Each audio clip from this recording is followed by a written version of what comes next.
पहली बार है 40 सालों कि किसी खालिस्तानी नायक नूं कनेडा दी पार्लीमेंट ने या किसी मुल्क दी पार्लीमेंट ने रैकगनाइज किया। India opposes any moves giving political space to extremism and those advocating violence। Hardeep Nijjar नूं श्रद्धांजलि देना है, ये स्पेस देना है उन्हां नूं जिहड़े वायलेंस प्रमोट करते हैं या अतवाद नूं प्रमोट करते हैं। To advocate anti-India agenda is the real problem, and therefore we have time and again been insisting that Canadian authorities take strict action against them. He added, referring to Nijjar's supporters who took out rallies and held mock court trials accusing Prime Minister Modi for his killing.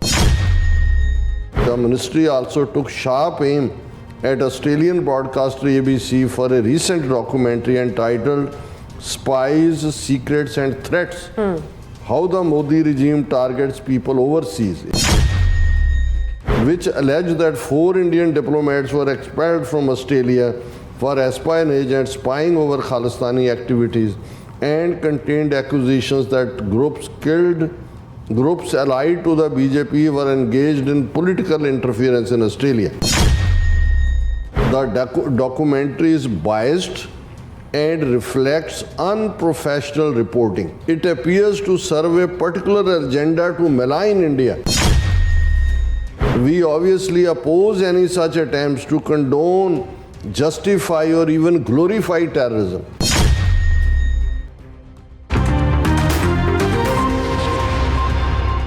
Waheguru ji ਕਾ ਖਾਲਸਾ ਵਾਹਿਗੁਰੂ ਜੀ ਕੀ ਫਤਿਹ। ਅਸਲਾਮ ਵਾਲੇਕਮ, ਆਦਾਬ ਅਰਜ਼ ਮਹਾਂ ਤੁਹਾਡੀ host Neelam Kaur ਤੇ ਮੈਂ TV84 ਦੇ ਸਾਰੇ ਦਰਸ਼ਕਾਂ ਤੇ ਸਰੋਤਿਆਂ ਨੂੰ ਜੀ ਆਇਆਂ ਕਰਦੀਆਂ ਪ੍ਰੋਗਰਾਮ ਸੱਚਾ ਸੱਚ ਵਿੱਚ ਜਿਹੜੇ ਇਸ ਪ੍ਰੋਗਰਾਮ ਨਾਲ ਦੇਸ਼ਾਂ ਵਿਦੇਸ਼ਾਂ ਤੋਂ ਜੁੜ ਚੁੱਕੇ ਨੇ।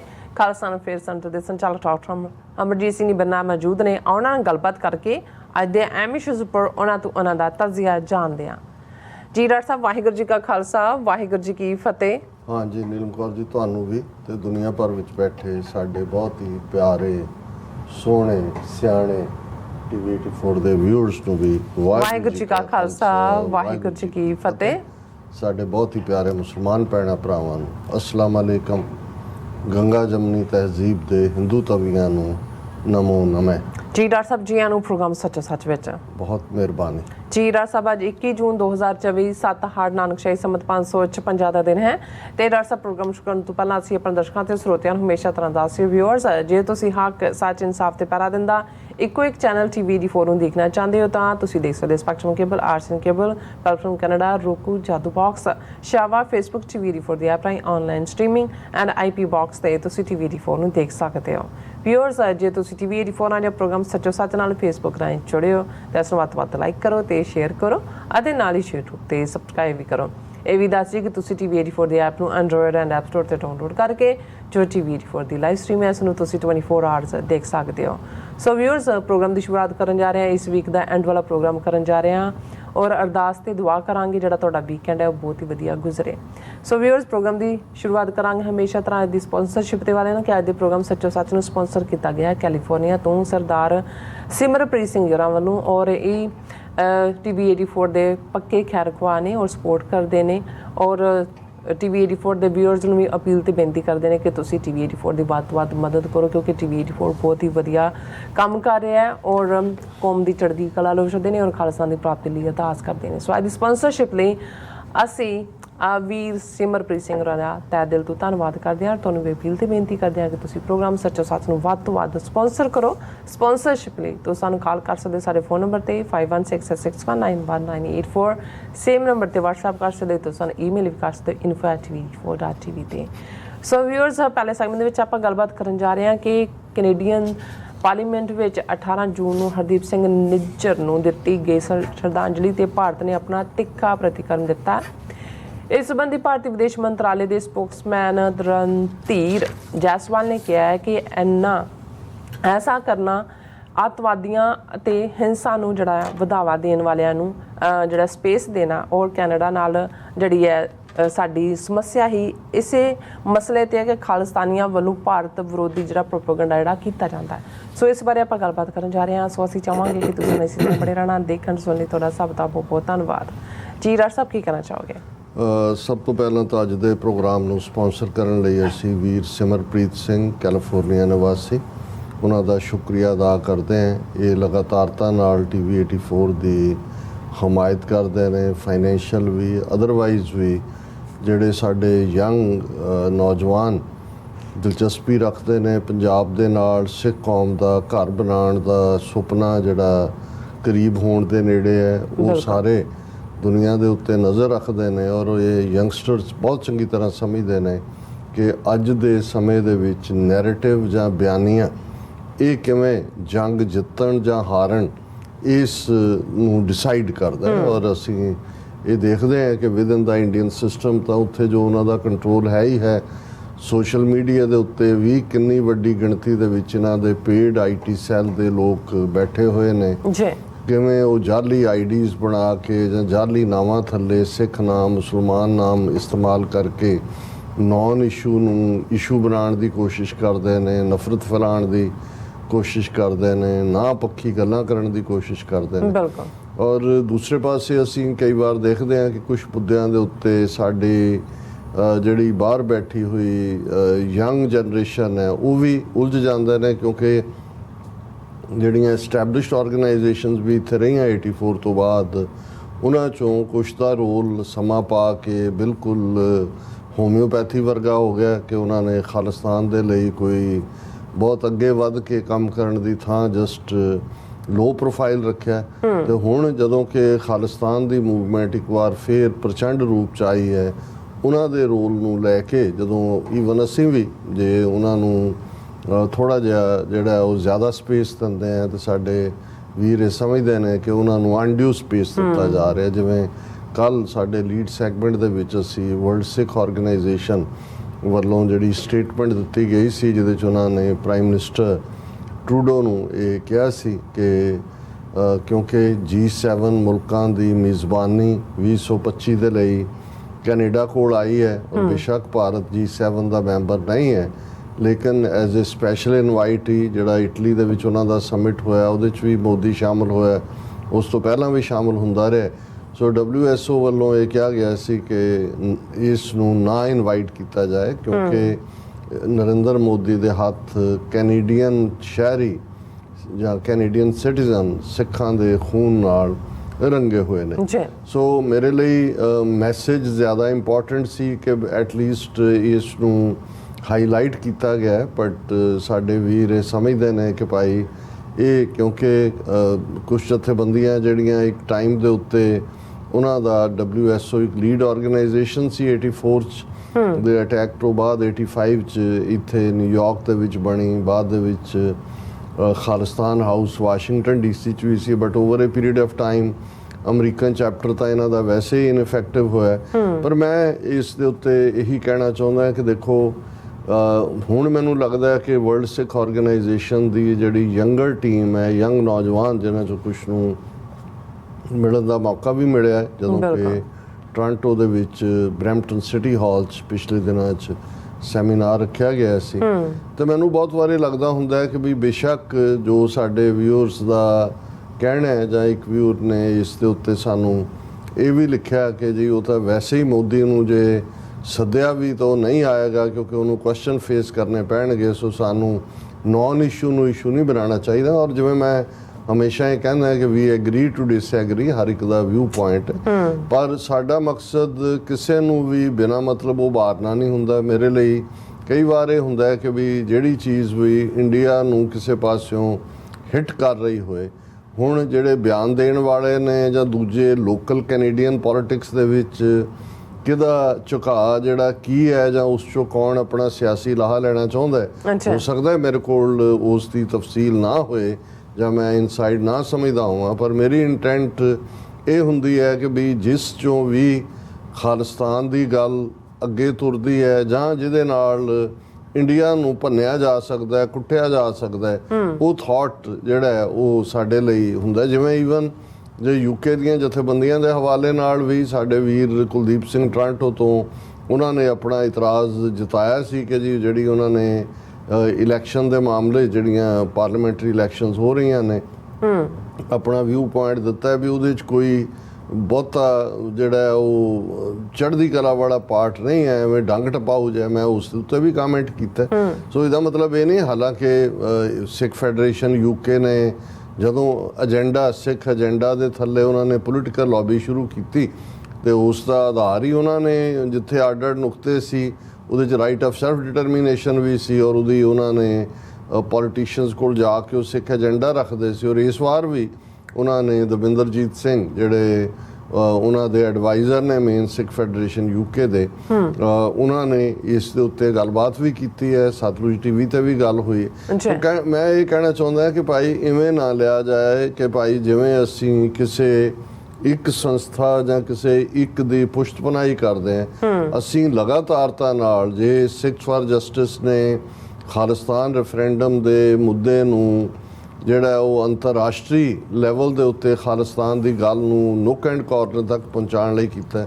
ਮੇਰੀ ਕੋਈ ਸਪੀਚ ਜਾਂ ਕੋਈ ਮੁਕੰਮਲ ਨਹੀਂ ਹੁੰਦੀ ਪ੍ਰੈਜੈਂਟੇਸ਼ਨ ਜਿਸ ਦੇ ਵਿੱਚ ਮੈਂ ਇਹ ਡਿਊ ਨਾ ਦਿਆਂ। ਇਸ ਦਾ ਮਤਲਬ ਇਹ ਵੀ ਨਹੀਂ ਹੈ ਫਿਰ ਕਈਆਂ ਨੂੰ ਇਹ ਵੀ ਲੱਗਣ ਲੱਗ ਜਾਂਦਾ ਕਿ ਜੇ ਉਹਨਾਂ ਤੇ ਕੋਈ ਨਾ ਪੱਕੀ ਗੱਲ ਹੁੰਦੀ ਹੈ ਉਹ ਸਾਨੂੰ ਪੁੱਛਣਾ ਚਾਹੁੰਦੇ ਨੇ ਕਿ ਜੀ ਤੁਸੀਂ ਦੱਸੋ, ਤੁਹਾਡੇ ਬੜੇ ਕਰੀਬ ਨੇ। ਤੇ ਮੇਰਾ ਹਮੇਸ਼ਾ ਹੁੰਦਾ ਹੈ ਕਿ ਭਾਈ ਅਸੀਂ ਏਜੰਡਾ ਬੇਸਡ ਸਪੋਰਟ ਹੁੰਦੀ ਹੈ, ਬਾਕੀ ਕੌਣ ਜਥੇਬੰਦੀ ਕਿੱਥੇ ਕੀ ਉਹਨਾਂ ਨੇ ਕਰਨਾ ਹੈ, ਉਹਨਾਂ ਦਾ ਕੀ ਸਟੈਂਡ ਹੈ ਜਾਂ ਕਿਸੇ ਸਿਚੁਏਸ਼ਨ ਨਾਲ ਉਹਨਾਂ ਨੇ ਕਿਵੇਂ ਡੀਲ ਕਰਨਾ ਹੈ, ਇਹ ਉਹਨਾਂ ਦਾ ਪ੍ਰੈਰੋਗੇਟਿਵ ਹੈ। ਸੋ ਮੈਂ ਇਸ ਦੇ ਉੱਤੇ ਕਲੈਰੀਫਾਈ ਕਰਨਾ ਚਾਹੁੰਦਾ ਕਿਉਂਕਿ ਇਸ ਦੇ ਉੱਤੇ ਆਇਆ ਕਿ ਵੀ ਐਜ਼ ਇਫ ਅਸੀਂ ਸ਼ਾਇਦ WSO ਨੂੰ ਅਨਨੈਸੈਸਰਲੀ ਪ੍ਰਮੋਟ ਕਰ ਰਹੇ।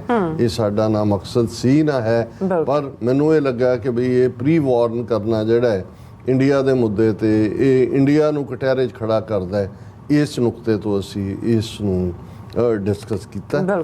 ਹੁਣ ਜਦੋਂ ਅਸੀਂ ਪਿਛਲੇ 18 ਜੂਨ ਤੋਂ ਅੱਜ ਅਸੀਂ 21 ਜੂਨ ਤੇ ਪਹੁੰਚ ਗਏ। 18 ਜੂਨ ਦਾ ਦਿਨ ਜਿਸ ਦਿਨ ਕੈਨੇਡਾ ਦੀ ਪਾਰਲੀਮੈਂਟ ਨੇ ਸਾਰੀਆਂ ਹੀ ਉਹਨਾਂ ਦੀਆਂ ਪਾਰਟੀਆਂ, ਕਿਉਂਕਿ ਸਪੀਕਰ ਨੇ ਆਪਣੇ ਓਪਨਿੰਗ ਐਡਰੈਸ ਦੇ ਵਿੱਚ ਹੀ ਕਿਹਾ ਕਿ ਵੀ ਮੈਂ ਸਾਰੀਆਂ ਹੀ ਤਰ੍ਹਾਂ ਨੂੰ ਭਰੋਸੇ ਦੇ ਵਿੱਚ ਲਿਆ, ਜਿਹਦੇ 'ਚ ਜ਼ਾਹਰ ਹੈ ਰੂਲਿੰਗ ਲਿਬਰਲ ਪਾਰਟੀ ਹੈ, NDP ਹੈ, ਕੰਜ਼ਰਵੇਟਿਵ ਪਾਰਟੀ ਹੈ, ਬਲਾਕ ਕਿਊਬਿਕੋਇਸ ਹੈ ਕਿ ਹਰਦੀਪ ਸਿੰਘ ਨਿੱਜਰ ਨੂੰ ਅਸੀਂ ਵਿਦ ਸਾਇਲੈਂਸ ਟ੍ਰਿਬਿਊਟ ਦਈਏ। ਔਰ ਉਹ ਸਾਰਿਆਂ ਨੇ ਲਾਈਵ ਵੀ ਦੇਖਿਆ ਔਰ ਇਸ ਦੀ ਜਿੱਥੇ ਦੁਨੀਆ ਭਰ ਦੇ ਵਿੱਚ ਸਿੱਖ ਜਗਤ ਦੇ ਵੱਲੋਂ ਸ਼ਲਾਘਾ ਹੋਈ ਕਿ ਐਟਲੀਸਟ 1 ਸਾਲ ਬਾਅਦ। ਔਰ ਇਹ ਵੀ ਸਾਹਮਣੇ ਆਇਆ ਜਿਵੇਂ ਪੰਜਾਬ ਦੀਆਂ ਸਿੱਖ ਜਥੇਬੰਦੀਆਂ ਨੇ ਬੜੇ ਜਿਹੜਾ ਉਤਸ਼ਾਹ ਦਾ ਇਜ਼ਹਾਰ ਕੀਤਾ ਕਿ ਪਹਿਲੀ ਵਾਰ ਹੈ 40 ਸਾਲਾਂ 'ਚ ਕਿ ਕਿਸੇ ਖਾਲਿਸਤਾਨੀ ਨਾਇਕ ਨੂੰ ਕੈਨੇਡਾ ਦੀ ਪਾਰਲੀਮੈਂਟ ਨੇ ਜਾਂ ਕਿਸੇ ਮੁਲਕ ਦੀ ਪਾਰਲੀਮੈਂਟ ਨੇ ਰੈਕਗਨਾਈਜ਼ ਕੀਤਾ। ਸੋ ਉਸ ਦੇ ਉੱਤੇ ਅਸੀਂ ਗੱਲਬਾਤ ਵੀ ਕੀਤੀ ਔਰ ਇਹ ਵੀ ਸਾਡਾ ਸੀ ਜਿਵੇਂ ਕਿ ਭਾਈ ਭਾਰਤ ਨੇ ਇਸ ਦੇ ਉੱਤੇ ਕੋਈ ਫੌਰਨ ਰਿਐਕਸ਼ਨ ਨਹੀਂ ਸੀ ਦਿੱਤਾ, ਕਿਵੇਂ ਉਹ ਜਾਪਦਾ ਸੀ ਜਿਵੇਂ ਉਹਨਾਂ ਨੂੰ ਸੱਪ ਸੁੰਘਿਆ ਹਾਲਾਂ। ਔਰ ਇਹੀ ਉਹਨਾਂ ਦਾ ਈਵਨ ਮੀਡੀਆ ਵੀ ਜਿਹੜਾ ਕਿ ਹਰ ਗੌਰਵ ਗੋਬਰ ਆਰੀਆ ਵਰਗੇ ਰੋਜ਼ 10-10 ਫੁੱਟ ਉਛਲ ਰਹੇ ਹੁੰਦੇ ਨੇ। ਔਰ ਈਵਨ ਜਦੋਂ ਆਸਟ੍ਰੇਲੀਆ ਦੀ ਇਹ ਡਾਕੂਮੈਂਟਰੀ ਵੀ ABC ਦੀ ਆਈ ਤੇ ਉਹਨੇ ਜਿਸ ਕਿਸਮ ਦਾ ਰਿਐਕਸ਼ਨ ਦਿੱਤਾ, ਪਹਿਲੀ ਜਿਹੜੀ ਡਾਕੂਮੈਂਟਰੀ ਆਈ ਸੀ ਹੁਣ ਤਾਂ 45 ਮਿੰਟ ਵਾਲੀ 'ਚ ਉਹੀ ਗੌਰਵ ਆਰੀਆ ਦੇ ਰਿਐਕਸ਼ਨ ਨੂੰ ਵੀ ਫਿਲਮਾਇਆ ਗਿਆ ਜਿਹਦੇ 'ਚ ਕਿ ਉਹ ਬੜੇ ਸਟਰਨ ਫੇਸ ਦੇ ਨਾਲ ਹੰਕਾਰੇ ਹੋਏ ਕਹਿ ਰਿਹਾ ਵੀ ਆਸਟ੍ਰੇਲੀਆ ਦੀ ਔਕਾਤ ਕੀ ਹੈ, ਇੰਡੀਆ ਦੇ ਸਾਹਮਣੇ ਆਸਟ੍ਰੇਲੀਆ ਕੀ ਹੈ, ਗੈਟ ਲੌਸਟ ਔਰ ਦਿਸ ਦੈਟ। ਸੋ ਇਹ ਪਾਰਟ ਦੇ ਬਾਵਜੂਦ ਇਹ ਕੈਨੇਡੀਅਨ ਪਾਰਲੀਮੈਂਟੇਰੀਅਨਸ ਦੇ ਉੱਤੇ ਜਿਹੜਾ ਇਨੀਸ਼ੀਅਲ ਸੀ ਜਿਹਨੂੰ ਅਸੀਂ ਅੰਗਰੇਜ਼ੀ 'ਚ ਕਹਿੰਦੇ ਦੇ ਵਰ ਸਟੰਡ, ਜਾਂ ਜਿਵੇਂ ਉਹ ਬੰਬ ਚੱਲ ਕੇ ਹਟਿਆ ਹੋਏ ਤਾਂ ਇੱਕਦਮ ਚਾਰ 'ਚ ਫਿਰ ਕੰਨਾਂ 'ਚ ਵੀ ਜਿਹੜਾ ਉਹ ਗੂੰਜ ਰਿਹਾ ਹੁੰਦਾ ਔਰ ਤੁਸੀਂ ਬਿਲਕੁਲ ਇੱਕ ਨੰਬ ਹੋ ਜਾਂਦੇ ਹੋ। ਸੋ ਉਹੀ ਸਿਚੁਏਸ਼ਨ ਇਹਨਾਂ ਦੀ ਸੀ, ਬਟ ਫਿਰ ਵੀ ਇਹ ਤਾਂ ਸੀ ਵੀ ਕੋਈ ਨਾ ਕੋਈ ਰਿਐਕਸ਼ਨ। ਅਦਰਵਾਈਜ਼ ਤਾਂ S ਜੈ ਸ਼ੰਕਰ ਕੈਨੇਡਾ ਦੇ ਮਾਮਲੇ 'ਚ ਤਾਂ ਉਹ 10-10 ਫੁੱਟ ਉੱਚਾ ਉੱਡ ਕਰਿਆ ਹੁੰਦਾ ਸੀ ਜਦੋਂ ਈਵਨ ਇਮੀਡੀਏਟਲੀ ਹਰਦੀਪ ਸਿੰਘ ਨਿੱਜਰ ਦੀ ਸ਼ਹਾਦਤ ਤੋਂ ਬਾਅਦ 18 ਜੂਨ ਨੂੰ 2023 ਨੂੰ ਉਹਨਾਂ ਦਾ ਕੋਲਡ ਬਲੱਡਡ ਮਰਡਰ ਹੁੰਦਾ ਤੇ ਜਦੋਂ 18 ਸਤੰਬਰ ਨੂੰ ਜਸਟਿਨ ਟਰੂਡੋ ਨੇ ਕੈਨੇਡੀਅਨ ਪਾਰਲੀਮੈਂਟ ਦੇ ਵਿੱਚ ਇੰਡੀਆ ਨੂੰ ਇਸ ਦੇ ਲਈ ਦੋਸ਼ੀ ਦੱਸਿਆ ਸੀ ਤੇ ਜਿਹੜਾ ਪਹਿਲਾ reaction S Jai Shankar the C, it is ਐਬਸਰਡ and motivated. ਹੁਣ ਐਬਸਰਡ ਗਾਲ ਹੀ ਹੁੰਦੀ ਹੈ ਵੀ ਇਸ ਤੋਂ ਵੱਧ ਕੇ। ਫਿਰ ਅਸੀਂ ਉਹ ਸਾਰੇ ਪੀਰੀਅਡ 'ਚ ਦੇਖਿਆ ਕਿ ਵੀ ਕਿਵੇਂ ਇੰਡੀਆ ਨੇ ਉਹਨਾਂ ਦੇ 39 ਡਿਪਲੋਮੈਟ, 40 ਤੋਂ ਜ਼ਿਆਦਾ ਉਹਨਾਂ ਦੇ ਡਿਪੈਂਡੈਂਟ, ਉਹਨਾਂ ਨੂੰ ਬਾਹਰ ਕੱਢਿਆ, ਵੀਜ਼ਾ ਰਿਸਟ੍ਰਿਕਸ਼ਨਸ ਕੀਤੀਆਂ, ਔਰ ਪੂਰਾ ਜੋ ਅਨਾਪ ਸ਼ਨਾਪ ਜਿਹਨੂੰ ਹਿੰਦੀ ਵਾਲੇ ਕਹਿੰਦੇ ਨੇ, ਤੇ ਅਸੀਂ ਜੋ ਵੀ ਉਹ ਬੋਲ ਸਕਦੇ ਸੀ ਘਟੀਆ ਲੈਵਲ ਤੇ ਜਾ ਕੇ ਉਹ ਕੀਤਾ। ਫਿਰ ਅਸੀਂ ਦੇਖਦੇ ਹਾਂ ਕਿ ਵੀ ਇਕੱਲਾ ਇਹੀ ਨਹੀਂ, G20 ਦੀ ਮੀਟ ਦੇ ਲਈ ਜਦੋਂ ਜਸਟਿਨ ਟਰੂਡੋ ਗਏ, ਉਹਨਾਂ ਦਾ ਕਿਵੇਂ ਨਿਰਾਦਰ ਕੀਤਾ ਗਿਆ, ਜਹਾਜ਼ ਖਰਾਬ ਨੂੰ ਵੀ ਇਸ ਬਹਾਨੇ ਦੇ ਨਾਲ ਕਿ ਜੀ ਉਹ ਤਾਂ ਇੰਨਾ ਹਾਈ ਸੀ ਡਰੱਗ ਦੇ ਉੱਤੇ, ਔਰ ਇਹ ਗੱਲ ਕੋਈ ਹੋਰ ਨਹੀਂ ਸੀ ਕਹਿ ਰਿਹਾ, ਉਹਨਾਂ ਦਾ ਸਾਬਕਾ ਫੋਰਨ ਸੈਕਟਰੀ ਔਰ ਐਂਬੈਸਡਰ ਆ ਬੰਦਾ ਕਹਿ ਰਿਹਾ ਸੀ, ਇਸ ਲਈ ਉਹ ਪ੍ਰੈਜ਼ੀਡੈਂਟ ਦੇ ਡਿਨਰ ਤੇ ਵੀ ਨਹੀਂ ਆਇਆ, ਬਾਹਰ ਵੀ ਨਹੀਂ ਆਇਆ। ਔਰ ਇਸ ਕਿਸਮ ਦੇ ਨਾਲ ਜਿਹਨੂੰ ਤੁਸੀਂ ਕਹੋ ਕਿ ਵੀ ਵਰਸਟ ਹਿਊਮਿਲੇਸ਼ਨ ਜੋ ਗੁਜ਼ਾਰਿਆ ਗਿਆ। ਪਰ ਮੈਂ ਸਮਝਦਾ ਹਾਂ ਵੀ ਜਸਟਿਨ ਟਰੂਡੋ ਔਰ ਉਸ ਦੀ ਹਕੂਮਤ ਵਧਾਈ ਦੀ ਹੱਕਦਾਰ ਹੈ ਕਿ ਜਿੰਨਾ ਉਹਨਾਂ ਨੇ ਰਿਸਟ੍ਰੇਨ ਰੱਖਿਆ। ਅਦਰਵਾਈਜ਼ ਥਰਡ ਕਲਾਸ ਭਾਰਤ ਵਰਗੀ ਪਾਵਰ, ਜਿੱਥੇ ਅੱਜ ਵੀ 80 ਕਰੋੜ ਲੋਕ ਜਿਹੜੇ ਨੇ ਉਹ 5 ਕਿਲੋ ਆਟਾ ਜਾਂ ਚਾਵਲ ਮਿਲਦਾ ਹੈ ਤੇ ਉਹਨਾਂ ਦੇ ਚੁੱਲ੍ਹੇ ਤੇ ਰੋਟੀ ਪੱਕਦੀ ਹੈ, ਤੇ ਉਹ ਕੈਨੇਡਾ ਵਰਗੇ ਮੁਲਕ ਨੂੰ ਜਿਹੜਾ ਕਿੰਨਾ ਦਰਿਆਦਿਲੀ ਦੇ ਨਾਲ ਜਿਹੜੇ ਨਾ ਸਿਰਫ ਰਿਫਿਊਜੀਜ਼ ਨੂੰ ਐਕਸੈਪਟ ਕਰਦੇ ਨੇ, ਕਿੰਨੇ ਫੀਲਡ ਦੇ ਵਿੱਚ ਡੋਨੇਸ਼ਨਸ ਔਰ ਦੂਸਰਾ ਤੀਸਰਾ ਪਾਰਟ ਹੈ। ਮੁਕਾਬਲਾ ਕੀ ਹੈ ਕੈਨੇਡਾ ਦੀ? ਕੈਨੇਡਾ ਇੱਕ ਜਿਹੜਾ ਉਹ 35-40 ਮਿਲੀਅਨ ਦਾ ਮੁਲਕ ਜਿਹੜਾ ਉਹ ਦੁਨੀਆ ਦੀਆਂ 7 ਵੱਡੀਆਂ ਇਕੋਨਮੀਜ਼ 'ਚੋਂ ਹੈ, ਤੇ ਇੰਡੀਆ 1 ਬਿਲੀਅਨ 500 ਮਿਲੀਅਨ ਲੋਕ ਜਿਹੜੇ ਨੇ ਉਹਨਾਂ ਦਾ ਮੁਲਕ ਉੱਥੇ $2.5 ਟ੍ਰਿਲੀਅਨ ਦੇ ਉੱਤੇ ਧੱਕੇ ਖਾ ਰਿਹਾ। ਸੋ ਇਸ ਸਭ ਦੇ ਬਾਵਜੂਦ ਰਿਸਟ੍ਰੇਨ ਰੱਖਿਆ, ਪਰ ਜਿਵੇਂ ਸਿਸਟੇਮੈਟਿਕਲੀ ਜਸਟਿਨ ਟਰੂਡੋ ਨੇ ਹਰ ਚੀਜ਼ ਪਹਿਲਾਂ ਜਿਹੜਾ ਉਸ ਨੂੰ ਸਬੂਤਾਂ ਦੇ ਨਾਲ, ਔਰ ਉਹ ਸਬੂਤਾਂ ਦਾ ਹੀ ਹੈ ਹਿੱਸਾ ਕਿ ਵੀ ਅਲਟੀਮੇਟਲੀ ਜਿਹੜੇ 3 ਔਰ ਪਹਿਲਾਂ ਫਿਰ 4 ਜਿਹੜੇ ਮਰਡਰਰ ਨੇ, ਜਿਹੜੇ ਪੇਸ਼ਾਵਰ ਮਰਸਨਰੀ ਹਾਇਰ ਕੀਤੇ ਸੀ, ਉਹਨਾਂ ਦੀ ਗ੍ਰਿਫਤਾਰੀ ਹੋਈ। ਔਰ ਇਸ ਦੇ ਨਾਲ ਨਾਲ ਜਦੋਂ ਅਮਰੀਕਾ ਨੇ, ਕਿਉਂਕਿ 18 ਸਤੰਬਰ ਨੂੰ ਤਾਂ ਐਬਸਰਡ ਐਂਡ ਮੋਟੀਵੇਟਡ ਕਿਹਾ, ਪਰ ਜਦੋਂ ਨਵੰਬਰ ਦੇ ਵਿੱਚ ਅਮਰੀਕਾ ਨੇ ਅਨਸੀਲ ਕੀਤੀ ਉਹ ਇੰਡਾਈਟਮੈਂਟ ਜਿਹੜੀ ਜੂਨ ਦੇ ਮਹੀਨੇ 'ਚ ਨਿਖਿਲ ਗੁਪਤਾ ਦੇ ਖਿਲਾਫ ਨਿਊਯਾਰਕ ਦੇ ਕੋਰਟ ਸੀ, ਫਿਰ ਜਸਟਿਨ ਟਰੂਡੋ ਨੇ ਕਿਹਾ ਕਿ ਆ ਜਿਹੜੇ ਸਬੂਤਾਂ ਦੀ ਗੱਲ ਹੁੰਦੀ ਸੀ ਆ ਤੁਹਾਡੇ ਸਾਹਮਣੇ ਹੈ ਕੀ ਹੈ। ਔਰ ਇਸ ਸਾਰੇ ਦੇ ਚਲਦਿਆਂ ਹੌਲੀ ਫਿਰ ਜਸਟਿਨ ਟਰੂਡੋ ਨੂੰ ਲੱਗਾ ਕਿ ਭਈ ਇਹ ਜਿਹੜਾ ਪਾਰਟ ਇਹਨਾਂ ਨੇ ਕੀਤਾ ਮਰਡਰ ਦਾ, ਉਹ ਤਾਂ ਕੀਤਾ ਹੀ ਕੀਤਾ, ਪਰ ਕਿਵੇਂ ਕਿਸ ਲੈਵਲ ਦੇ ਉੱਤੇ ਇੰਡੀਅਨ ਏਜੰਸੀਆਂ ਕੈਨੇਡੀਅਨ ਸਿਸਟਮ ਦੇ ਵਿੱਚ ਦਖਲਅੰਦਾਜ਼ੀ ਕਰਦੀਆਂ ਰਹੀਆਂ 2019 ਔਰ 2021 ਦੀਆਂ ਫੈਡਰਲ ਇਲੈਕਸ਼ਨਸ ਦੇ ਵਿੱਚ, ਉਸ ਦੇ ਉੱਤੇ ਪਬਲਿਕ ਇਨਕੁਆਇਰੀ ਮਾਰਕ ਕੀਤੀ ਗਈ। ਔਰ ਉਸ ਪਬਲਿਕ ਇਨਕੁਆਇਰੀ ਦੇ ਵਿੱਚ ਜਿਹੜੀਆਂ 2 ਧਿਰਾਂ ਸਿੱਖਾਂ ਵੱਲੋਂ, ਜਿਨ੍ਹਾਂ ਨੂੰ ਐਮਿਕਸ ਕਿਊਰੀ ਦੇ ਨਾਂ ਥੱਲੇ ਕਿਹਾ ਜਾਂਦਾ ਕਿਉਂਕਿ ਉਹ ਕੋਈ ਬਾਈਂਡਿੰਗ ਤਾਂ ਨਹੀਂ ਹੁੰਦੀਆਂ ਅਦਾਲਤੀ ਕਾਰਵਾਈ ਵਾਂਗ, ਪਰ ਉਹਨਾਂ ਨੂੰ ਵੀ ਆਪਣੀ ਪ੍ਰੈਜੈਂਟੇਸ਼ਨ ਦੇਣ ਦਾ ਮੌਕਾ ਮਿਲਿਆ। ਉਹਨਾਂ ਦੇ ਵਿੱਚ ਬ੍ਰਿਟਿਸ਼ ਕੋਲੰਬੀਆ ਸਿੱਖ ਕੌਂਸਲ, ਸਾਰੇ ਗੁਰਦੁਆਰਿਆਂ ਦੀ ਬਾਡੀ ਔਰ ਵਰਲਡ ਸਿੱਖ ਆਰਗੇਨਾਈਜੇਸ਼ਨ। ਔਰ ਅਸੀਂ ਜਦੋਂ ਉਹਦੀ ਰਿਪੋਰਟ ਦੇਖਦੇ ਹਾਂ, ਜਿਹਨੂੰ ਅਸੀਂ ਕੱਲ੍ਹ ਵੀ ਕੋਟ ਕੀਤਾ ਸੀ, ਪਾਰਲੀਮੈਂਟੇਰੀਅਨਸ ਦੀ ਕਮੇਟੀ ਵੱਲੋਂ ਜਿਹੜੀ ਇਹ ਸਾਰੀ ਬਾਹਰ ਆਈ ਕਿ ਭਾਈ ਇੰਡੀਆ ਤਾਂ ਨੰਬਰ 2 ਤੇ ਆ ਗਿਆ ਚਾਈਨਾ ਤੋਂ ਬਾਅਦ ਕੈਨੇਡਾ ਦੇ ਮਾਮਲਿਆਂ 'ਚ ਦਖਲਅੰਦਾਜ਼ੀ। ਸੋ ਜਸਟਿਨ ਟਰੂਡੋ ਨੇ ਆਪਣਾ ਗਰਾਊਂਡ ਵਰਕ ਬੜੀ ਚੰਗੀ ਤਰ੍ਹਾਂ ਕੀਤਾ, ਆਪਣਾ ਜਿਹੜਾ ਮੈਪ ਲੇਆਊਟ ਕੀਤਾ। ਔਰ ਇਹ ਇੱਕ ਪਾਸੇ G7 ਦੇ ਮੌਕੇ ਜਦੋਂ ਈਵਨ ਉਹ ਮੋਦੀ ਨੂੰ ਮਿਲਦਾ, ਭਾਵੇਂ ਕਿਉਂਕਿ ਜਿਹੜਾ ਜਸਟਿਨ ਟਰੂਡੋ ਹੈਂਡਸਮ ਵੀ ਹੈ, ਸਮਾਈਲਿੰਗ ਵੀ ਹੈ, ਔਰ ਜਦੋਂ ਤੁਸੀਂ ਇੰਨਾ ਅਪਮਾਨ ਵੀ ਸਹਿਣ ਦੀ ਬਰਦਾਸ਼ਤ ਸ਼ਕਤੀ ਰੱਖ ਲੈਂਦੇ ਹੋ, ਫਿਰ ਤੁਸੀਂ ਜਿਹੜਾ ਹੈ ਉਹ ਤੁਹਾਡੇ ਤੋਂ ਵੱਧ ਕੇ in control of the situation ਕੋਈ ਨਹੀਂ ਹੁੰਦਾ। ਕਿਉਂਕਿ ਜਿਹੜਾ ਬੰਦਾ ਗੁੱਸੇ ਦੇ ਵਿੱਚ ਆਪਣਾ ਕੂਲ ਲੂਜ਼ ਕਰ ਲੈਂਦਾ, ਇਹ ਇਕੱਲੀ ਗੱਲ ਜਿਹੜੀ ਉਹ ਪਬਲਿਕ ਡਿਬੇਟ 'ਚ ਨਹੀਂ ਹੁੰਦੀ, ਡਿਬੇਟ 'ਚ ਵੀ। ਮੈਂ ਤਾਂ ਜਦੋਂ ਵਾਸ਼ਿੰਗਟਨ DC ਹੁੰਦੇ ਆ, ਪੈਸ਼ਨ ਫਾਰ ਟਰੂਥ ਔਰ ਦੂਸਰੇ ਜਦੋਂ TV ਚੈਨਲਸ 'ਤੇ ਕੋਈ ਇੰਡੀਅਨ ਜਿਹੜਾ ਉਹ ਪੈਨਲਿਸਟ ਹੁੰਦਾ ਸੀ, ਤਾਂ ਮੇਰਾ ਹੁੰਦਾ ਸੀ ਵੀ ਇਹਨੂੰ ਥੋੜਾ ਪ੍ਰਵੋਕ ਕਰੋ, ਕਿਉਂਕਿ ਪਹਿਲਾਂ ਤੋਂ ਬੜਾ India is secular and this that, ਤੇ ਜਦੋਂ ਤੁਸੀਂ ਇੱਕ ਅੱਧੀ ਆਫ ਦਾ ਕਫ ਕਾਮੈਂਟ ਕੀਤਾ, ਉਹਨਾਂ ਵਿਚਲਾ ਹਿੰਦੂ ਬਾਹਰ ਨਿਕਲ ਆਉਂਦਾ ਸੀ। ਔਰ ਉਹ ਫਿਰ ਬਾਕੀ ਸਾਰੇ ਪੈਨਲਿਸਟ ਹੈਰਾਨੀ ਨਾਲ ਦੇਖ ਰਹੇ ਹੁੰਦੇ ਸੀ ਵੀ ਹੁਣ ਤੱਕ ਤਾਂ ਬੜੀ ਹੈ ਸਹਿਨਸ਼ੀਲਤਾ ਨਾਲ ਗੱਲ। ਸੋ ਮੇਰਾ ਇਹ ਕਹਿਣਾ ਹੁੰਦਾ ਕਿ ਵੀ ਇਹ ਨਾ ਭਾਵੇਂ ਇਹਨਾਂ ਨੇ ਸ਼ਾਂਤੀ ਸਰੂਪ ਰੱਖਿਆ ਹੁੰਦਾ ਹੈ, ਪਰ ਇਹਦੇ ਸ਼ਾਂਤੀ ਸਰੂਪ ਨੂੰ ਤੁਸੀਂ ਥੋੜੀ ਜਿਹੀ ਫੂਕ ਮਾਰ ਕੇ ਦੇਖੋ, ਸੁਆਹ ਉੱਡਦੀ ਥੱਲੋਂ ਤੁਹਾਨੂੰ ਸੇਕ ਨਿਕਲਦਾ ਹੈ। ਫਿਰ ਜਿਹੜਾ ਤੁਸੀਂ ਕਰੋਗੇ ਤਾਂ ਫਿਰ ਥੋੜੇ ਜਿਹੇ ਅੰਗਿਆਰ ਨਜ਼ਰ ਆਉਂਦੇ ਨੇ, ਫਿਰ ਜਿਹੜਾ ਭਾਂਬੜ ਮਚਦਾ ਤੇ ਤੁਹਾਨੂੰ ਲੱਗਦਾ ਇਹ ਤਾਂ ਅਗਨੀਵੇਸ਼ ਹੈ, ਇਹ ਸ਼ਾਂਤੀ ਸਰੂਪ ਨਹੀਂ ਹੈ। ਸੋ ਇਹ ਇਹਨਾਂ ਦਾ ਔਰ ਇਹੀ ਹਾਲ ਤੁਸੀਂ ਇਹਨਾਂ ਦੇ ਮੀਡੀਆ ਦੇ ਹਵਾਲੇ ਨਾਲ ਵੀ ਤੁਸੀਂ ਦੇਖੋਗੇ ਕਿ ਇਹ ਇਵੇਂ, ਕਿਉਂਕਿ ਮੀਡੀਆ 'ਚ ਜਾਂ ਦੂਸਰੇ 'ਚ ਜਿਹੜਾ ਇੰਡੀਪੈਂਡੈਂਟ ਰੋਲ ਹੁੰਦਾ ਹੈ ਤਾਂ ਉਹਦੀ ਤਾਂ ਜਰਨਲਿਸਟ ਦੀ ਤਾਂ ਕੋਈ ਸਾਈਡ ਨਹੀਂ ਹੁੰਦੀ, ਉਹਦੀਆਂ ਹਮਦਰਦੀਆਂ ਕਿਸੇ ਨਾਲ ਨਹੀਂ ਹੁੰਦੀਆਂ, ਰਿਪੋਰਟ ਕਰ ਰਿਹਾ ਹੁੰਦਾ। ਪਰ ਇਹਨਾਂ ਦਾ ਇਹੀ ਵਰਤਾਰਾ ਸੀ। ਲੇਕਿਨ ਜਸਟਿਨ ਟਰੂਡੋ ਜਦੋਂ ਮਿਲਿਆ ਵੀ ਇਟਲੀ 'ਚ ਮੋਦੀ ਨੂੰ, ਉਹਨੇ ਨਾਰਮਲ ਵਾਂਗ ਬਿਹੇਵ ਕੀਤਾ, ਕੋਈ ਇਹ ਵੀ ਨਹੀਂ ਦਿਖਾਇਆ ਵੀ ਉਹਦੇ ਪ੍ਰਤੀ ਹੇਟਰੇਡ ਜਾਂ ਦੂਜਾ। ਪਰ ਇੱਕ ਜੇ ਤੁਸੀਂ ਉਹ ਸਾਰੀ ਜਿਹੜੀ ਸਟੇਟਮੈਂਟ ਸੀ ਉਹਨੂੰ, ਹਾਲਾਂਕਿ ਇੰਡੀਅਨ ਮੀਡੀਆ ਨੇ ਐਵੇਂ ਦਿਖਾਇਆ ਕਿ ਜਿਵੇਂ ਹੁਣ ਕੈਨੇਡਾ ਭਾਰਤ ਦੇ ਲਈ, ਭਾਰਤ ਨਾਲ ਦੋਸਤੀ ਕਰਨ ਲਈ ਜਾਂ ਟ੍ਰੇਡ ਵਧਾਉਣ ਲਈ ਜਾਂ ਦੂਜਾ ਮਾਨੋ ਤਰਲੋ ਮੱਛੀ ਹੋ ਰਿਹਾ। ਪਰ ਉਹਨੂੰ ਵੀ ਤੁਸੀਂ ਧਿਆਨ ਨਾਲ ਦੇਖੋ ਤਾਂ ਉਹਦੇ 'ਚ ਵੀ ਉਹਨੇ security of the Canadian citizen, safety of the Canadian citizen. ਤੇ ਜਿਉਂ ਹੀ ਵਾਪਸ ਆਇਆ 2 ਦਿਨ ਬਾਅਦ ਅਸੀਂ ਦੇਖਦੇ ਹਾਂ ਕਿ 18 ਜੂਨ ਨੂੰ ਜਦੋਂ ਪਾਰਲੀਮੈਂਟੇਰੀਅਨਸ ਵੱਲੋਂ ਟ੍ਰਿਬਿਊਟ ਦਿੱਤੀ ਗਈ ਤੇ ਭਾਰਤ ਦੇ ਵਿੱਚ ਜੋ ਜਿਸ ਕਿਸਮ ਦੀ ਸਟਨਿੰਗ ਔਰ ਸੱਪ ਸੁੰਘਣ ਵਾਲੀ ਲਾਈਨ ਸੀ, ਲੇਕਿਨ ਸਾਨੂੰ ਇਸ ਗੱਲ ਦਾ ਅਹਿਸਾਸ ਸੀ ਕਿ ਵੀ ਇਸ ਦੇ ਉੱਤੇ ਭਾਰਤ ਰਿਐਕਟ ਕਰੇਗਾ। ਔਰ ਅੱਜ ਇਸ ਦੇ ਉੱਤੇ ਭਾਰਤ ਦੇ ਵਿਦੇਸ਼ ਮੰਤਰਾਲੇ ਦੇ ਸਪੋਕਸਪਰਸਨ ਰਣਧੀਰ ਜਸਵਾਲ ਇਹ ਹੁਣ ਜ਼ਿਆਦਾ ਇਸ ਨੂੰ ਜਿਹੜਾ ਕਰਦੇ ਨੇ, ਬਗਾਚੀ ਨੂੰ ਮੇਰੇ ਖਿਆਲ ਇਹਨਾਂ ਨੇ ਜਿਹੜਾ ਅੱਗੇ ਬਾਗਚੀ ਸੀ ਇਹਨਾਂ ਦਾ ਫੋਰਨ ਸੈਕਟਰੀ ਜਿਹੜਾ ਐਜ਼ ਏ ਸਪੋਕਸਪਰਸਨ ਸੀ, ਉਹਨੂੰ ਇਹਨਾਂ ਨੇ ਯੂਨਾਈਟਿਡ ਨੇਸ਼ਨਸ ਦੇ ਜਨੀਵਾ ਹੈੱਡਕੁਆਰਟਰ ਦੇ ਵਿੱਚ ਭੇਜਿਆ। ਔਰ ਇਹ ਹੁਣ ਰਣਧੀਰ ਜਸਵਾਲ, ਪਹਿਲਾਂ ਵੀ ਕਦੇ ਕਦੇ ਹੁੰਦਾ ਸੀ, ਹੁਣ ਜ਼ਿਆਦਾ ਰੈਗੂਲਰਲੀ ਇਹ ਹੁੰਦਾ। ਔਰ ਅੱਜ ਉਸ ਦਾ ਰਿਐਕਸ਼ਨ ਜਿਹੜਾ ਮੈਂ ਉਹਦੇ ਲਫ਼ਜ਼ਾਂ 'ਚ ਮੈਂ ਦੁਹਰਾਉਣਾ ਚਾਹੁੰਦਾ।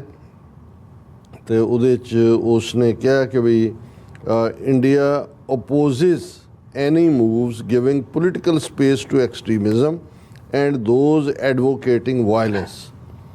ਕਿ ਵੀ ਇਹ ਜਿਹੜੀ ਹਰਦੀਪ ਨਿੱਜਰ ਨੂੰ ਸ਼ਰਧਾਂਜਲੀ ਦੇਣਾ ਹੈ, ਇਹ ਸਪੇਸ ਦੇਣਾ ਹੈ ਉਹਨਾਂ ਨੂੰ ਜਿਹੜੇ ਵਾਇਲੈਂਸ ਪ੍ਰਮੋਟ ਕਰਦੇ ਨੇ ਜਾਂ ਅੱਤਵਾਦ ਨੂੰ ਪ੍ਰਮੋਟ ਕਰਦੇ ਨੇ।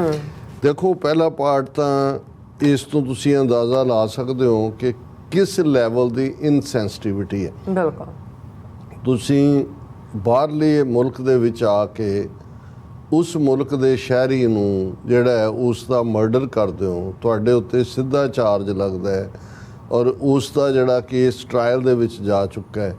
ਇਹਦੇ ਬਾਵਜੂਦ ਤੁਸੀਂ ਈਵਨ ਇਹ ਤਾਂ ਜਦੋਂ ਅਸੀਂ ਦੁਨੀਆ ਦੇ ਵਿੱਚ ਜਾਂ ਡਿਪਲੋਮੇਸੀ ਦੇ ਵਰਲਡ ਦੇ ਵਿੱਚ ਵੀ ਜਿਹੜੇ ਵਾਰ ਦੇ ਵਿੱਚ ਮਾਰੇ ਗਏ ਲੋਕ ਹੁੰਦੇ ਨੇ ਜਾਂ ਜਿਹੜੇ ਈਵਨ ਜਿਹੜੇ ਕ੍ਰਿਮੀਨਲ ਹੁੰਦੇ ਨੇ, ਜਦੋਂ ਉਹਨਾਂ ਨੂੰ ਵੀ ਇੱਕ ਪ੍ਰੋਟੋਕੋਲ ਹੁੰਦਾ ਉਹਦੇ ਲਈ, ਉਹਨਾਂ ਨੂੰ ਵੀ ਲਾਸਟ ਵਿਸ਼ ਵੀ ਪੁੱਛੀ ਜਾਂਦੀ ਹੈ, ਉਹਨਾਂ ਨੂੰ ਵੀ ਵਿਦ ਡਿਗਨਿਟੀ ਉਹਨਾਂ ਦੀ ਕ੍ਰਿਮੇਸ਼ਨ ਉਹਨਾਂ ਦੇ ਮਜ਼ਹਬ ਫੇਥ ਦੇ ਮੁਤਾਬਕ ਔਰ ਉਸ ਦੇ ਲਈ ਵੀ ਜਿਹੜੀਆਂ ਨੇ ਪ੍ਰੇਅਰਸ ਕੀਤੀਆਂ ਜਾਂਦੀਆਂ।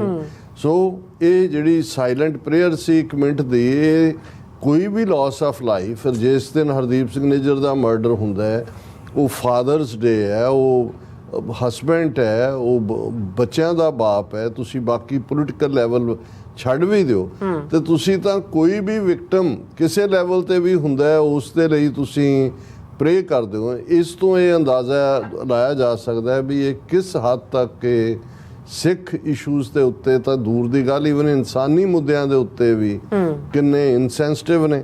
ਔਰ ਫਿਰ ਈਵਨ ਉਹਨੂੰ ਹਰਦੀਪ ਸਿੰਘ ਨਿੱਜਰ ਜਿਹੜਾ ਕੈਨੇਡੀਅਨ ਸਿਟੀਜ਼ਨ ਹੈ, ਜੇ ਕੈਨੇਡੀਅਨ ਪਾਰਲੀਮੈਂਟ ਮਹਿਸੂਸ ਕਰਦੀ ਹੈ ਕਿ ਟ੍ਰਿਬਿਊਟ ਦੇਣੀ ਹੈ ਤੇ ਉਹ ਇਹ ਵੀ ਉਹਨੂੰ ਲੱਗ ਰਿਹਾ ਕਿ ਵੀ ਇਹ ਜਿਹੜਾ ਪੋਲੀਟੀਕਲ ਸਪੇਸ ਜਿਹੜਾ ਉਹ ਦਿੱਤਾ ਜਾ ਰਿਹਾ ਐਕਸਟ੍ਰੀਮਿਜ਼ਮ ਨੂੰ ਔਰ ਉਹ ਜਿਹੜੇ ਐਡਵੋਕੇਟ ਵਾਇਲੈਂਸ ਕਰਦੇ ਨੇ। ਔਰ ਇਹਦੇ 'ਚ ਕੋਈ ਹਰਦੀਪ ਸਿੰਘ ਨਿੱਜਰ ਦੀ ਕਦੇ ਐਕਸਟ੍ਰੈਡੀਸ਼ਨ ਇੰਡੀਆ ਨੇ ਨਹੀਂ ਮੰਗੀ, ਕਦੇ ਕੋਈ ਡੀਟੇਲਸ ਕੇਸ ਦੀਆਂ ਵੀ ਕਿਹੜੀ ਹਰਦੀਪ ਸਿੰਘ ਨਿੱਜਰ ਨੇ। ਮੈਂ ਤਾਂ ਹੁਣ ਜਦੋਂ ਗਿਆ ਮੌਂਟਰੀਅਲ ਵੀ, ਔਰ ਮੌਂਟਰੀਅਲ ਤੋਂ ਇੱਕ ਸੱਜਣ ਆਏ ਹੋਏ ਸੀ, ਉਹਨਾਂ ਨੇ ਵੀ ਮੈਨੂੰ ਪਿਕਚਰ, ਜਦੋਂ ਹਰਦੀਪ ਸਿੰਘ ਨਿੱਜਰ ਕੈਨੇਡਾ 'ਚ ਆਉਂਦਾ ਹੈ ਉਹ ਤਾਂ ਬਹੁਤ ਯੰਗ ਹੈ, ਛੋਟਾ ਜਿਹਾ ਨਿਆਣਾ ਹੈ ਉਹ ਤਾਂ ਬਿਲਕੁਲ। ਸੋ ਮਤਲਬ ਨਾ ਉਹਦਾ ਪਹਿਲਾਂ ਉੱਥੇ ਕੋਈ ਮਿਲੀਟੈਂਸੀ ਦੇ ਵਿੱਚ ਰੋਲ ਔਰ ਕੋਈ ਵੀ ਇਸ ਕਿਸਮ ਦਾ ਵਾਕਿਆ ਜਿਹੜਾ ਜਿਹਦੇ ਥੱਲੇ ਕਿ ਉਸ ਦੇ ਉੱਤੇ ਕੋਈ ਕੇਸ ਜਾਂ ਐਕਸਟ੍ਰੈਡੀਸ਼ਨ ਬਣਾਈ ਹੋਏ ਤਾਂ ਫਿਰ ਪੋਲੀਟੀਕਲ ਵਾਇਲੈਂਸ ਦੀ ਪ੍ਰਮੋਸ਼ਨ ਔਰ ਈਵਨ ਜਿਹੜਾ ਏਜੰਡਾ ਉਹ ਖਾਲਿਸਤਾਨ ਰੈਫਰੈਂਡਮ ਦਾ ਜਿਸ ਦੀ ਉਹ ਐਡਵੋਕੇਸੀ ਕਰਦਾ ਸੀ ਉਹ ਵੀ ਪੀਸਫੁਲ ਤਰੀਕੇ ਨਾਲ UN ਚਾਰਟਰ ਦੇ ਥੱਲੇ ਰਾਈਟ ਆਫ ਸੈਲਫ ਡਿਟਰਮੀਨੇਸ਼ਨ ਦੀ ਗੱਲ ਹੈ, ਪਰ ਇਹ ਐਡਵੋਕੇਟਿੰਗ ਵਾਇਲੈਂਸ। ਫਿਰ ਉਹ ਕਹਿੰਦਾ ਹੈ to advocate anti India agenda is the real problem and therefore we have time and again been insisting that Canadian authorities take strict action against them, he added। उन्होंने कहा जी ये एंटी इंडिया एजेंडा ਜਿਹੜਾ ਹੈ ਇਹ real problem ਹੈ ਔਰ ਅਸੀਂ ਬਾਰ-ਬਾਰ ਇਹ ਕਹਿੰਦੇ ਹਾਂ ਕੈਨੇਡੀਅਨ ਅਥਾਰਟੀਜ਼ ਜਿਹੜੀਆਂ ਨੇ ਉਹ ਸਖਤ ਐਕਸ਼ਨ ਲੈਣ। ਔਰ ਫਿਰ ਉਹਨੇ ਕਿਹਾ he added referring to Niger's supporters who took out rallies and held mock court trials accusing Prime Minister Modi for his killing। उन्होंने कहा जी देखो इकल्ला ही नहीं भी कनेडा ਦੀ ਪਾਰਲੀਮੈਂਟ ਨੇ ਸ਼ਰਧਾਂਜਲੀ ਦਿੱਤੀ, ਕਿਵੇਂ ਨਿਜਰ ਦੇ ਹੱਕ ਦੇ ਵਿੱਚ ਰੈਲੀਜ਼ ਕੱਢੀਆਂ ਗਈਆਂ ਔਰ ਈਵਨ ਮੌਕ ਟਰਾਇਲ ਹੋਇਆ। ਹੁਣ ਮੌਕ ਟਰਾਇਲ ਜਿਵੇਂ ਮੈਂ ਮੈਂਸ਼ਨ ਕੀਤਾ ਸੀ 18 ਜੂਨ ਨੂੰ six for justice the team ਨੇ ਔਰ ਪ੍ਰੋਪਰ ਉਸ ਦੀ ਮੀਡੀਆ ਕਵਰੇਜ ਵੀ ਹੋਈ। ਇਵੇਂ ਹੀ ਹੁੰਦਾ ਕਿ ਵੀ ਜਦੋਂ ਸਾਡੇ ਕੋਲ ਪਾਵਰ ਆਏਗੀ ਅਸੀਂ ਅਸਲੀ ਟਰਾਇਲ ਕਰਾਂਗੇ, ਪਰ ਅਸੀਂ ਇਹ ਫਿਕਸ ਕਰਨਾ ਚਾਹੁੰਦੇ ਹਾਂ ਕਿ ਵੀ ਹਰਦੀਪ ਸਿੰਘ ਨਿੱਜਰ ਦੇ ਕਤਲ ਦੇ ਲਈ ਕੌਣ ਜ਼ਿੰਮੇਵਾਰ ਹੈ। ਸੋ ਜ਼ਾਹਰ ਹੈ ਉਸ ਮੌਕ ਟਰਾਇਲ ਦੇ ਵਿੱਚ ਮੋਦੀ, ਅਮਿਤ ਸ਼ਾਹ, ਅਜੀਤ ਡੋਵਲ ਔਰ ਉਹ ਦੋਨੋਂ ਧਿਰਾਂ ਨੂੰ ਮੌਕਾ ਹੁੰਦਾ ਹੈ। ਉਹ ਬੜਾ ਦਿਲਚਸਪ ਹੁੰਦਾ ਜਦੋਂ ਵੀ ਤੁਸੀਂ ਮੌਕ ਪਾਰਲੀਮੈਂਟ ਕਰਦੇ ਹੋ ਜਾਂ ਮੌਕ ਟਰਾਇਲ ਕਰਦੇ ਹੋ। ਸੋ ਇਸ ਦੇ ਉੱਤੇ ਇਹਨਾਂ ਦਾ ਇਹ ਹੈ ਔਰ ਨਾਲ ਦੀ ਨਾਲ ਫਿਰ ਇਹਨਾਂ ਨੇ ਚੀਕਾਂ ਮਾਰੀਆਂ ਫੋਰਨ ਮਿਨਿਸਟਰੀ ਨੇ ABC ਦੀ ਡਾਕੂਮੈਂਟਰੀ ਦੇ ਉੱਤੇ। ਔਰ ABC ਦੀ ਡਾਕੂਮੈਂਟਰੀ ਦੇ ਉੱਤੇ ਜਿਹੜੀ ਸਪਾਈਜ਼, ਸੀਕ੍ਰੇਟਸ ਐਂਡ ਥ੍ਰੈਟਸ, ਉਹਨੇ ਇਹ ਕਿਹਾ ਕਿ ਵੀ ਜੀ the ministry also took sharp aim at Australian broadcaster ABC for a recent documentary entitled Spies, Secrets and Threats, How the Modi Regime Targets People Overseas, ਇਹ ਉਹਦਾ ਪੂਰਾ ਨਾਂ ਹੈ, which alleged that 4 Indian diplomats were expelled from Australia for espionage and spying over Khalistani activities, and contained accusations that groups allied to the BJP were engaged in political interference in Australia। ਉਹਦੇ 'ਚ ਪਹਿਲੇ ਹਿੱਸੇ 'ਚ ਤਾਂ ਉਹਨਾਂ ਨੇ with in India ਕੀ ਹੈ, RSS ਕੀ ਹੈ, ਉਹਨਾਂ ਦੀ ਟ੍ਰੇਨਿੰਗ ਕਿਵੇਂ ਹੁੰਦੀ ਹੈ, ਉਹਦੇ 'ਚ ਵੀ ਉਹਨਾਂ ਨੇ ਇੰਟਰਵਿਊ ਇੱਕ ਸਾਬਕਾ RSS ਦਾ ਜਿਹਨੇ ਕਿਹਾ ਵੀ ਕਿਵੇਂ ਟੌਕਸਿਸਿਟੀ ਪਰੋਸੀ ਜਾਂਦੀ ਹੈ ਨਿਆਣਿਆਂ ਦੇ ਵਿੱਚ। ਪਰ ਨਾਲ ਦੀ ਨਾਲ ਉਹਨਾਂ ਨੇ ਇਹ ਵੀ ਕਿਹਾ ਕਿ ਆਸਟ੍ਰੇਲੀਆ ਦੇ ਵਿੱਚ ਕਿਵੇਂ ਇਹ ਪੂਰਾ ਇਸ ਕਿਸਮ ਦਾ ਨੈਟਵਰਕ ਫੈਲਿਆ ਹੋਇਆ। ਹੁਣ ਇਸ ਦੇ ਉੱਤੇ ਉਹਨਾਂ ਦਾ ਇਹ ਮਿਸਟਰ ਜੈਸਵਾਲ ਕਹਿੰਦਾ ਹੈ the documentary is biased and reflects unprofessional reporting। ਹੁਣ ਅਨਪ੍ਰੋਫੈਸ਼ਨਲ ਦਾ ਤਾਂ ਇਹ ਕੀ ਹੋਣਾ ਹੈ, ਅਸੀਂ ਕੱਲ੍ਹ ਜ਼ਿਕਰ ਕੀਤਾ ਸੀ ਕਿ ਇੱਕ ਫਰੈਂਚ ਜਰਨਲਿਸਟ ਜਿਹੜਾ 13 ਸਾਲਾਂ ਤੋਂ ਫਰਾਂਸ ਦੇ ਰੇਡੀਓ ਲਈ ਕਰ ਰਿਹਾ ਸੀ, ਉਹਨੂੰ ਆਊਟ ਆਫ ਜੌਬ ਕੀਤਾ, ਹਾਲਾਂ ਉੱਥੇ ਹੀ ਵਿਆਹਿਆ ਹੋਇਆ। ਉਸ ਤੋਂ ਕੁਛ ਮਹੀਨੇ ਪਹਿਲਾਂ ਇੱਕ ਹੋਰ ਫਰੈਂਚ ਜਰਨਲਿਸਟ ਜਿਹੜੀ 22 ਸਾਲ ਤੋਂ ਉੱਥੇ ਕੰਮ ਕਰਦੀ ਸੀ, ਉਹਨੂੰ ਬਾਹਰ ਕੱਢਿਆ। ਕਿੰਨੇ ਹੋਰ ਕੱਢੇ ਨੇ। ਅਰੁਣਧਾਤੀ ਰੋਏ ਦੇ ਖਿਲਾਫ 2010 'ਚ ਉਹਦਾ ਇੱਕ ਦਿੱਤੀ ਸਟੇਟਮੈਂਟ ਕਿ ਜੀ ਕਸ਼ਮੀਰੀਆਂ ਨੂੰ ਹੱਕ ਹੋਣਾ ਚਾਹੀਦਾ ਰਾਏਸ਼ੁਮਾਰੀ ਦਾ, UAPA ਦੇ ਥੱਲੇ ਕੇਸ ਰਜਿਸਟਰ ਕੀਤਾ। ਸੋ ਜਿਹੜੇ ਖੁਦ ਇਸ ਹੱਦ ਤੱਕ ਡਿਕਟੇਟਰਾਨਾ ਔਰ ਫਾਸ਼ੀਆਨਾ ਸਿਸਟਮ ਵਾਂਗ ਬਿਹੇਵ ਕਰ ਰਹੇ ਨੇ, ਉਹ ਕਹਿ ਰਿਹਾ ਕਿ ਜੀ ਅਨਪ੍ਰੋਫੈਸ਼ਨਲ ਰਿਪੋਰਟਿੰਗ ਹੈ ABC ਦੀ। It appears to serve a particular agenda to malign India, ਕਿ ਇਹ ਭਾਰਤ ਨੂੰ ਬਦਨਾਮ ਕਰਨ ਦੇ ਲਈ ਇੱਕ ਏਜੰਡੇ ਦੇ ਉੱਤੇ ਕੰਮ ਕੀਤਾ ਜਾ ਰਿਹਾ ਹੈ। ਵੀ ਓਬਵੀਅਸਲੀ ਅਪੋਜ਼ ਐਨੀ ਸੱਚ ਅਟੈਂਪਟਸ ਟੂ ਕੰਡੋਨ, ਜਸਟੀਫਾਈ ਔਰ ਈਵਨ ਗਲੋਰੀਫਾਈ ਟੈਰਰਿਜ਼ਮ। ਉਹ ਸਭ ਤੋਂ ਵੱਡੀ ਟੈਰਰਿਸਟ ਜਮਾਤ ਤੁਹਾਡੀ RSS, ਸਭ ਤੋਂ ਵੱਡੇ ਬਿੱਲੇ ਰੰਗੇ ਤੁਹਾਡੇ ਮੋਦੀ ਔਰ ਅਮਿਤ ਸ਼ਾਹ, ਉੱਥੇ 2002 'ਚ ਗੁਜਰਾਤ ਦੇ ਕਿਲਰ, ਔਰ ਫਿਰ ਜਿਹੜਾ ਆ ਕੇ ਜੋ ਦਿੱਲੀ 'ਚ ਕਰ ਰਹੇ ਨੇ ਔਰ ਹੁਣ ਟਰਾਂਸਨੈਸ਼ਨਲ ਰਿਪਰੈਸ਼ਨ ਲਈ ਜ਼ਿੰਮੇਵਾਰ। ਪਰ ਜਦੋਂ ਉਹਨੂੰ ਇਹ ਪੁੱਛਿਆ ਗਿਆ ਕਿ ਵੀ ਇਹ ਜਿਹੜੇ 4 ਇੰਡੀਅਨ ਡਿਪਲੋਮੈਟ ਕੱਢੇ ਜਿਹੜੇ ਉੱਥੇ ਖਾਲਿਸਤਾਨੀਆਂ ਤੇ ਸਪਾਈ ਇਹਨਾਂ ਬਾਰੇ ਕੀ ਹੈ, ਤੇ ਨਿਊਜ਼ ਜਿਹੜਾ ਹਿੰਦੂ ਰਿਪੋਰਟ ਕਰਦਾ ਮਿਸਟਰ ਜੈਸ but didn't respond to specific questions about the expulsion of Indian diplomats. ਉੱਥੇ ਆ ਕੇ ਮੂੰਹ ਸੀਤੇ ਗਏ ਕਿਉਂਕਿ ਜਦੋਂ ਉਹਨਾਂ ਨੇ ਕੱਢੇ ਉਹਨਾਂ ਨੇ ਸਬੂਤ ਦਿੱਤੇ ਕਿ ਭਾਈ ਆ ਤੁਸੀਂ ਉੱਥੇ ਆ ਕੇ ਇਹ ਕੁਛ ਕਰ ਰਹੇ ਹੋ। ਸੋ ਅਸੀਂ ਸਮਝਦੇ ਹਾਂ ਕਿ ਇਹ ਆਪਣੇ ਆਪ ਦੇ ਵਿੱਚ ਅਗੇਨ ਇੰਡੀਆ ਦੇ ਕੋਲ ਇੱਕ ਤੋਂ ਬਾਅਦ ਇੱਕ ਮੌਕਾ ਆਉਂਦਾ ਜਿੱਥੇ ਕਿ ਗੋਡੇ ਟੇਕ ਕੇ ਉਸ ਸਿੱਖ ਕੌਮ ਦੇ ਨਾਲ ਵੀ ਆਪਣੀ ਜਿਹੜੀ ਹੈ ਉਹ ਨੈਗੋਸ਼ੀਏਸ਼ਨ ਖੋਲ੍ਹੇ ਕਿ ਭਾਈ ਠੀਕ ਹੈ ਅਸੀਂ ਜਿਹੜਾ ਉਹ ਹੁਣ ਹਾਰ ਗਏ ਔਰ ਤੁਸੀਂ ਆਓ ਔਰ ਖਾਲਿਸਤਾਨ ਦੇ ਬਾਰਡਰਸ ਦੇ ਉੱਤੇ ਸਾਡੇ ਨਾਲ ਗੱਲਬਾਤ ਕਰੋ। ਔਰ ਇਸ ਤੋਂ ਬਿਨਾਂ ਹੁਣ ਇਹ ਜਿਹੜਾ ਇਸ ਕਿਸਮ ਦੀਆਂ ਗੇਮਾਂ, ਡਰਾਮੇਬਾਜ਼ੀਆਂ ਔਰ ਈਵਨ ਵਿਦਨ ਔਰ ਅਸੀਂ ਡਿਸਕਸ ਕਰਾਂਗੇ ਕਿ ਕਿਵੇਂ ਵੀ ਇਹਨਾਂ ਦੇ ਅੰਦਰੂਨੀ ਹਲਕਿਆਂ ਦੇ ਵਿੱਚ ਬਹੁਤ ਪੈਨਿਕ ਹੈ ਕਿ ਇੱਕੋ ਵੇਲੇ ਹੁਣ ਦੋਨੋਂ ਹੀ ਟਰਾਇਲ, ਕੈਨੇਡਾ ਦਾ ਤਾਂ ਚੱਲ ਹੀ ਰਿਹਾ ਸੀ, ਇੱਧਰ ਨਿਖਿਲ ਗੁਪਤਾ ਦਾ ਵੀ ਟਰਾਇਲ ਸ਼ੁਰੂ ਹੋਣ ਜਾ ਰਿਹਾ। ਕੀ ਰਿਵੀਲ ਹੋਏਗਾ, ਕੀ ਸਬੂਤ ਸਾਹਮਣੇ ਆਣਗੇ। ਅਮਰੀਕਾ ਨੇ ਤਾਂ ਧੌਣ ਤੋਂ ਫੜਿਆ ਹੋਇਆ, ਸੋ ਉਹ ਵੀ ਅਸੀਂ ਜਿਹੜਾ ਹਾਂ ਉਸ ਨੂੰ ਆਉਣ ਵਾਲੇ ਟੌਪਿਕਸ ਦੇ ਵਿੱਚ ਡਿਸਕਸ ਕਰਾਂਗੇ। ਜੀ ਰਾਜ ਸਾਹਿਬ, ਤੁਹਾਡਾ ਬਹੁਤ ਬਹੁਤ ਸ਼ੁਕਰੀਆ। ਸੋ ਥਲੇ ਬ੍ਰੇਕ ਤੇ ਜਾਣ ਤੋਂ ਪਹਿਲਾਂ ਅਸੀਂ ਦਰਸ਼ਕਾਂ ਤੇ ਸਰੋਤਿਆਂ ਨੂੰ ਅਪੀਲ ਤੇ ਬੇਨਤੀ ਕਰਦੀ ਹੈ ਵਿਊਅਰਸ, ਜਿਸ ਤਰ੍ਹਾਂ ਕਿ ਤੁਸੀਂ ਜਾਣਦੇ ਹੋ ਕਿ TV 84 ਹੱਕ, ਸੱਚ, ਇਨਸਾਫ ਦੀ ਆਵਾਜ਼ ਬੁਲੰਦ ਕਰ ਰਿਹਾ ਹੈ। ਆਵਾਜ਼ ਤੁਹਾਡੇ ਪਿਆਰ ਸਦਕਾ, ਤੁਹਾਡੇ ਵਿਸ਼ਵਾਸ ਸਦਕਾ, ਤੁਹਾਡੇ ਡੋਨੇਸ਼ਨ ਸਦਕਾ ਹੀ ਹੋ ਸਕਦੀ ਹੈ। ਸੋ ਅਸੀਂ ਚਾਹਾਂਗੇ ਕਿ ਤੁਸੀਂ TV 84 ਦੀ ਚੜ੍ਹਦੀ ਕਲਾ ਲਈ ਵੱਧ ਤੋਂ ਵੱਧ ਡੋਨੇਟ ਕਰੋ। ਡੋਨੇਟ ਕਰਨ ਲਈ ਸਾਡੀ ਵੈਬਸਾਈਟ tv84.tv ਤੇ ਜਾ ਕੇ ਪੇਪਲ ਦੀ ਵਰਤੋਂ ਕਰਕੇ ਵਨ ਟਾਈਮ ਡੋਨੇਟ ਕਰ ਸਕਦੇ ਹੋ, ਮੰਥਲੀ ਡੋਨੇਟ ਵੀ ਕਰ ਸਕਦੇ ਹੋ।